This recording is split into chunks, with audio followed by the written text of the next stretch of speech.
Speaking of type 1 diabetes, I did the big one. I was in a coma. How old were you? 30. I just turned 30. So wow, okay. 7 years ago now. And I You've was been also diabetic as long as I wasn't diabetic in my life. Oh, dude, I was diabetic way before the coma.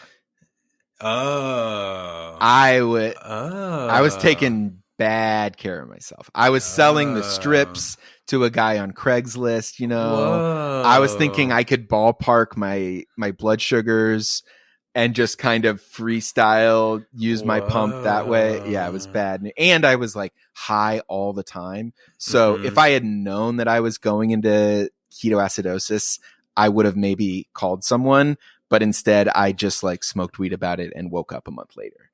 Oh my God. Yeah.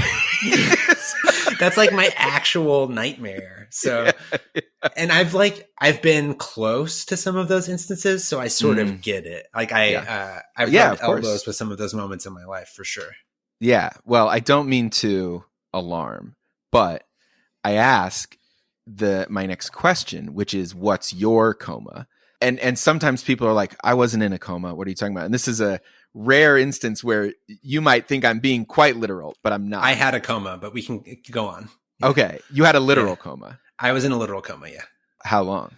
It was like 16 hours, but my heart stopped twice. Okay. Well, okay. So I legally died. I'm judgmental about lengths of comas, and if I think you're entitled to be judgmental because you're a month is what you said. That's a month. They almost took me off life support. Whoa! And that night that they almost took me off life support, word spread that I died, and people eulogized me. I read a story about you. Yeah. It was a This American Life thing. Yeah. I listened to that. Yeah, that was me. The pieces come together. Yeah, there you go. How weird to be like, man, what a relatable story.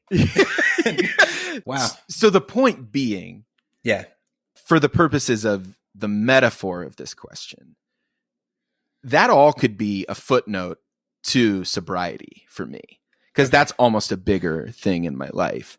Except that I've milked this coma for a whole fucking comedy career since then, you know? You take what you can get. Hey, especially as a white guy. You're like, I need some sort of identifying. So, okay. So the Jesus Christ. I mean, Seinfeld had airplane food. So like, you're doing pretty good. Yeah, exactly.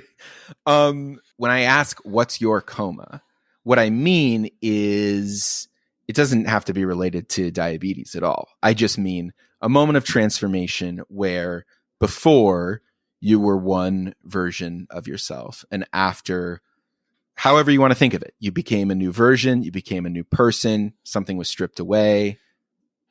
You know, for me, it wasn't just sobriety. I started taking better care of my diabetes.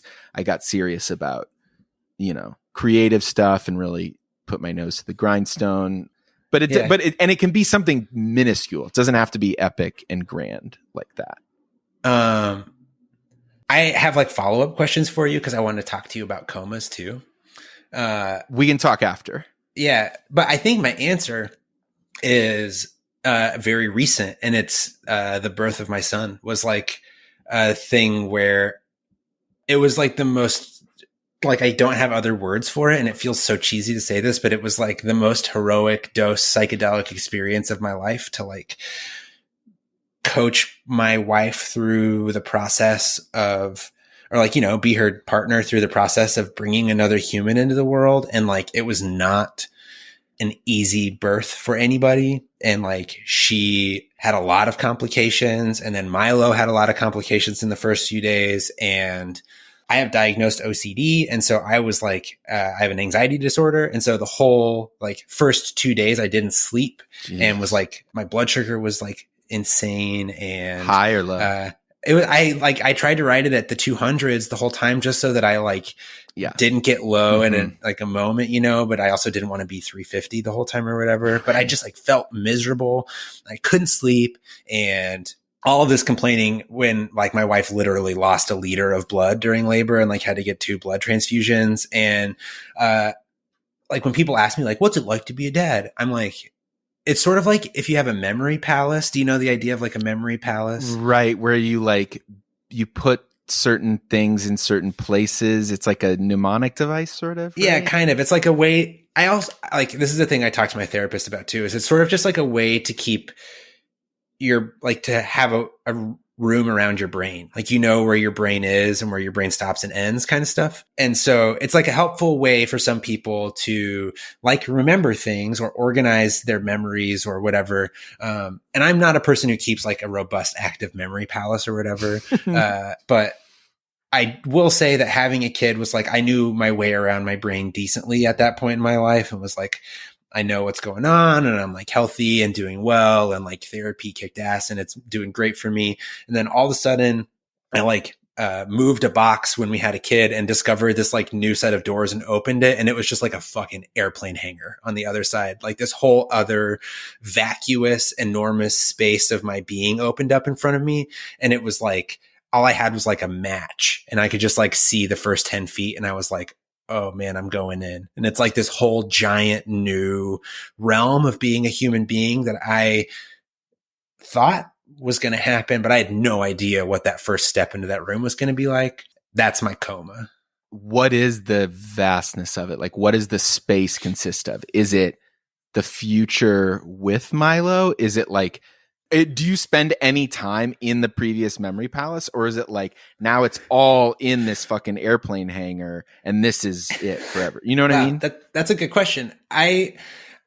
It's weird because I sort of feel like I'm like moving stuff from my first memory palace into the airplane hangar. Like now I'm like starting to realize like, oh, like this is like a really big space. I can like bring cool stuff in here. Yeah. Like every time I play a song for him, I bring that record into the memory palace or whatever. It's like, that's sort of how I feel about it.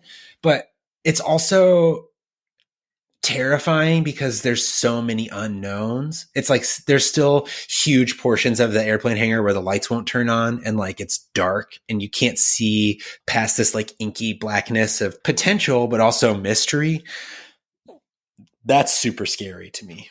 So what are those things you're trying to figure out? Just how is it like I know I'm being overly literal because I think it's really interesting to like, even if there aren't really answers to what I'm asking, like it's interesting to like try. And so like, are those inky black spots, is that figuring out which cry means which thing? Or is it something like deeper about knowing him on some deeper level? Do you know what I'm saying? Yeah, it's kind of all of those things. Like the first example I thought of was fundamental things like what color are his eyes going to be? Because like baby's eyes don't set into the right color for like, or the permanent color for like up to 3 months. Right. And so it's like little things like that where it's like I look into his eyes all the time and I get lost in them and it's beautiful and magical. And then I'm always like, are his eyes going to be blue forever? Because that's like where most like lighter complexion babies' eyes start. It's like, I wonder if he's going to have Lynette's eyes, which are like green, or if they're going to get all like hazily like mine, like those little things. But then also like, what's his sense of humor going to be like? Or like, what's he going to like? Like those sorts of questions literally keep me up at night. Like wondering like, what if he doesn't like music? Or like, what if he really likes music and becomes a career musician? You know, it's just like these kinds of things that there's so much potential, but that potential is cloaked in this like weird, impenetrable darkness. And it sounds like what the space that opened up is just not just, but is his personality.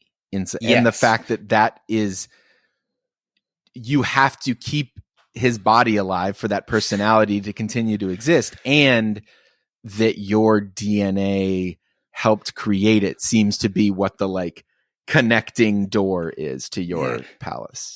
And I feel like it's also weird because we're already seeing like babies for the first 4 weeks are basically just like eating and pooping. Right. Like they don't do anything except for eat and poop and scream. Right. And sleep. And so we're just starting to see his personality. And it's really wild to see his personality and also realize that it's so much like the two of us. Like he makes facial expressions and I'm like, that looks just like Lynette. Or like he'll do something and she's like, that was you. And so I think that's also realizing that it's maybe not his personality, but it's this whole side of my personality that I didn't really think about existing until I had a kid, and then suddenly realized like all of this stuff that's inside of me belongs to him. Articulating that kind of just fucked me up, honestly, to just say that to you. Because like there's all of this stuff there's all this stuff in my being, in this weird airplane hangar of emotions becoming a father that exists that I didn't know I contained. And then to suddenly realize that I contain all of this shit and it doesn't belong to me. It's a thing that I owe to this beautiful child that's become a part of my life, is like, it's super exciting and also devastating to realize that there's so much shit that I have that I owe this kid. Like, you know, and like in beautiful ways. But I think like it's insane for people to say that they become a parent and they're like, yeah, it's cool. Like, it's the scariest thing that's ever happened to me. And that's why it's awesome, but it's like terrifying every day. And I think that more people should be more honest about that, because it's insane. It's so scary. And like, our species wouldn't exist without it.